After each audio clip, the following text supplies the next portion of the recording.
Good afternoon to everyone. Sa isang virtual interview nitong Huwebes, ibinahagi ni Vice President Sara Duterte na hindi na raw sila nakikita at nag-uusap ni Pangulong Ferdinand Marcos Jr. Sa nasabing panayam, tinanong ang pangalawang Pangulo kung paano niya ilalarawan ang kanyang relasyon kay Marcos Jr. Wala akong description. Wala akong description sa relationship namin ngayon ni President Marcos. Hindi na kami nagkakausap, hindi na rin kami.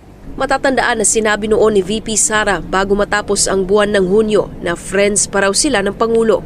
Pero hindi maikakaila na makalipas ang mahigit isang buwan ay nag-iba na ang ihip ng hangin. Ang nasabing pahayag ay ilang araw pa lang matapos siyang magbitiw sa pwesto bilang DepEd Secretary. Sa ngayon, hindi pa inilalabas ni Vice President Sara Duterte sa publiko kung bakit niya ginawa ang nasabing hakbang. Pero anya, iisa-isahin din niyang ipapaliwanag ang lahat ng mga dahilan sa tamang panahon. Needs to sit down kasi medyo mahaba talaga yung listahan ng mga rason at iba-iba siyang kategorya. Merong personal, yung sa aming dalawa lang, merong DepEd, merong budget, at merong sa bayan din. So, medyo mahaba yung listahan and sa pangayon, hindi pa kasi ako handa na umupo para isa-isahin yun. Pero sasabihin ko sa inyo kapag ready na. Someday.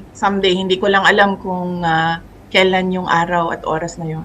Samantala matapos ang pagkalat ng kontrobersyal na pulveron video kung saan makikita di umano na sumisinghot ng ilegal na droga si Pangulong Ferdinand Marcos Jr., nilinaw ni VP Sara na sa social media na niya raw ito napanood. Ibinahagi rin ng pangalawang Pangulo na bago pa kumalat sa social media ang nasabing pulveron video ay mayroon na raw nag-abot sa kanya ng USB na naglalaman ng tinawag niyang isang cocaine video pero agad daw niya itong sinira. Anya, posible daw kasing isang Trojan horse ang nasabing USB. Merong lumapit sa akin noon at sinabi niya ang video nasa USB. Hindi ko binuksan ang USB dahil hindi ako marunong sa technology. Hindi ako magaling sa laptop. So hindi ko alam na kung isasaksak mo yon may virus doon or kung isasaksak mo yon listening device siya. So, hindi ko siya tinapon ko yung USB, dinispose ko siya na hindi na siya magamit. So, hindi ko siya tiningnan. Pero sinabi sa akin na yun daw yung isa sa mga videos. Nakita ko yung cocaine video doon sa social media na. So, hindi ko lang alam kung yung USB na binigay sa akin, yun yung nakikita natin sa social media or iba pa ba kasi hindi ko nga siya binuksan kasi I felt na it was a Trojan horse papunta sa akin. So, sinira ko na lang siya diretso. Iginiit ni VP Sara na mas mahalaga sa kanya ang kanyang seguridad. Anya naniniwala siyang lalabas at lalabas pa rin naman ang nasabing pulveron o cocaine video kahit pa sinira na niya ang kopyang ibinigay umano sa kanya. Para sa Diyos at sa Pilipinas kong mahal, ako si Sara Santos, SMNI News. Doon ko binilabas yung frustration ko as a Filipino. Sinabi ko naman noon, di ba, hindi ako gumagalaw para sa administrasyon, hindi ako gumagalaw para sa oposisyon, hindi politika, kundi para sa bayan. Klaro naman ata yun sa oath of office ng lahat ng government officials na para sa bayan ang trabaho mo. So kung ano yung sa tingin ko tama para sa bayan, yun yung sinasabi ko. So yung frustration ko as a Vice President and as a Filipino sa mga nangyayari or naririnig natin sa ating gobyerno, nilabas ko doon sa statement. Ito ang binigyan diin ni Vice President Sara Duterte nang tanungin kung isa na nga ba siyang oposisyon. Matapos ang malaman niyang pahayag kung saan ipinuto ng nakababatang Duterte ang mga pagkukulang ng Administrasyong Marcos Jr. Binanggit ni VP Sara na ang namumuno sa bansa ngayon ay mga taong di tapat sa sinumpaang tungkulin. Kaya naman tila nagahari ang takot para sa kinabukasan ng mga susunod na henerasyon. Ibinunto rin ni VP Sara sa kanyang pahayag ang kabiguan ng Marcos administration na magkaroon ng flood control master plan sa kabila ng madalas na bagyong nararanasan ng bansa. ang kabiguan ng gobyerno na palakasin ang healthcare system sa pamamagitan ng PhilHealth at kukunan pa ng pondo para magamit sa ibang bagay na walang kinalaman sa kalusugan at mga kinatawan sa bansa na imbes tumutok sa paggawa ng makabagong batas ay mas piniling sumausaw sa isyu ng iba.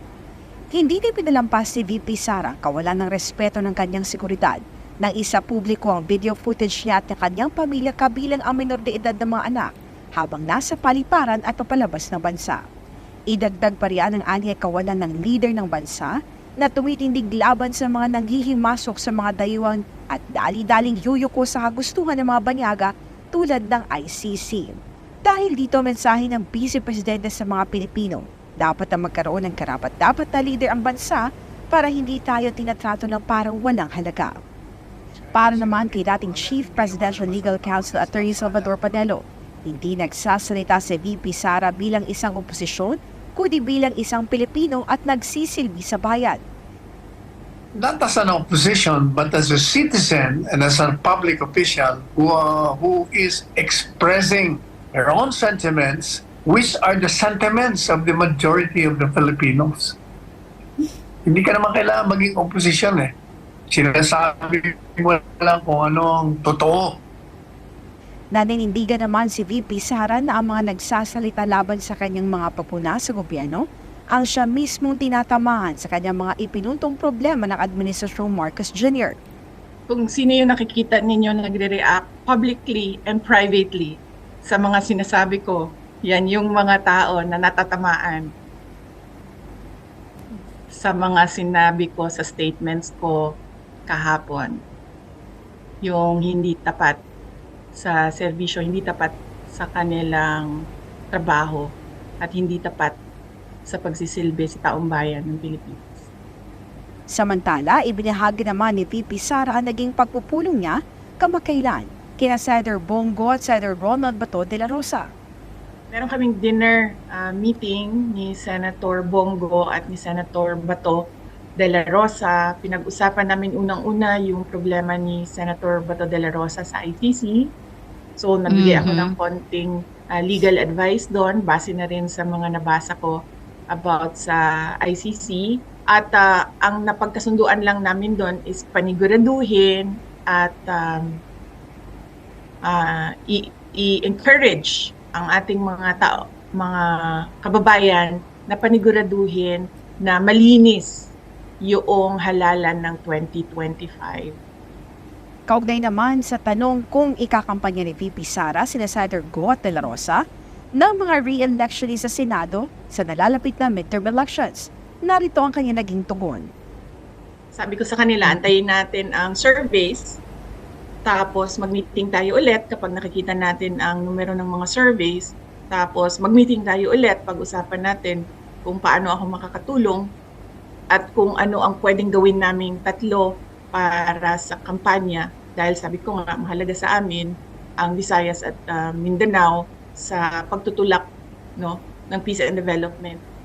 Binigyan din ni VP Sara na mahalaga sa kanya na ang susuportahan ito sa halalan ng siya makatutulong sa paglako ng Visayas at Mindanao na matagal nang napag-iiwanan.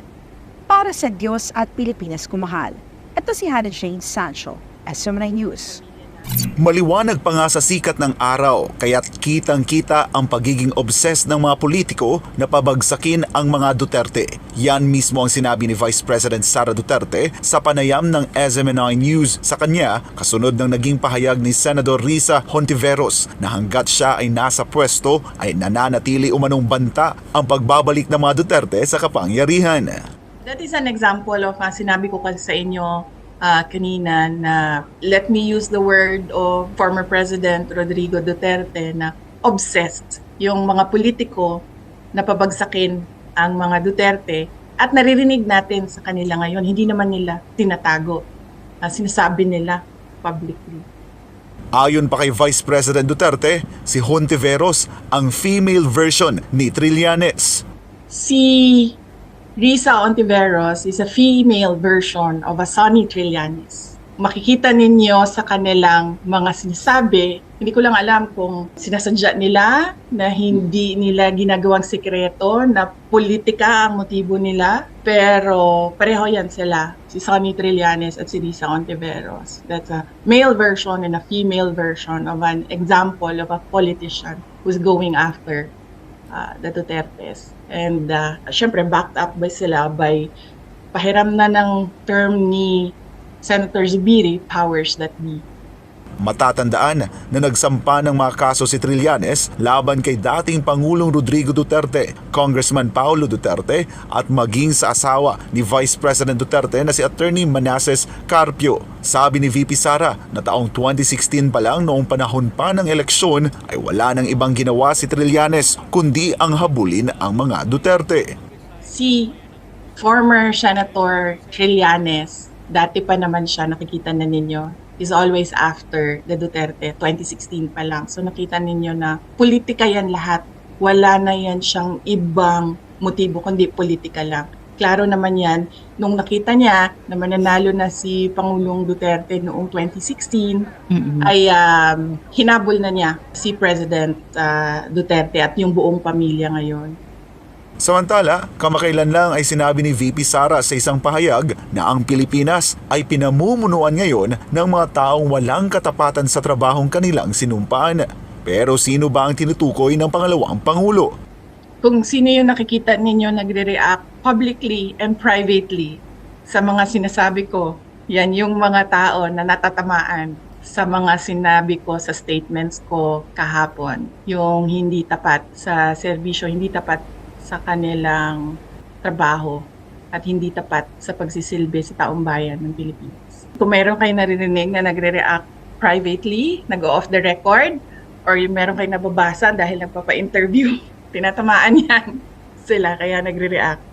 Sa gitna ng napakainit na politika sa Pilipinas, may payo naman ang pangalawang Pangulo sa mga opisyal ng gobyerno. Napakainit na politika, exciting yan sa mga politicians pero masama yan sa bayan, 'di ba? So ang advice ko, number one, sa ating mga government officials, sa ating mga politicians at sa mga ordinaryong mamamayan, tutukan natin ang trabaho natin. Paulit-ulit ko yan sinasabi noon. Kahit nasa DepEd pa ako, pasimple lang ako na nagsasabi na gilan muna natin yung politika, wala namang eleksyon . Bakit hindi natin tutukan yung trabaho natin para nakikita ng taong bayan na we are faithful to our oath of office. Sa huli, sinabi ni Vice President Sara Duterte na dapat ang pamamahala ng gobyerno ay para sa bayan, para sa Diyos at sa Pilipinas kung mahal. Ako si Jason Rubrico, SMNI News.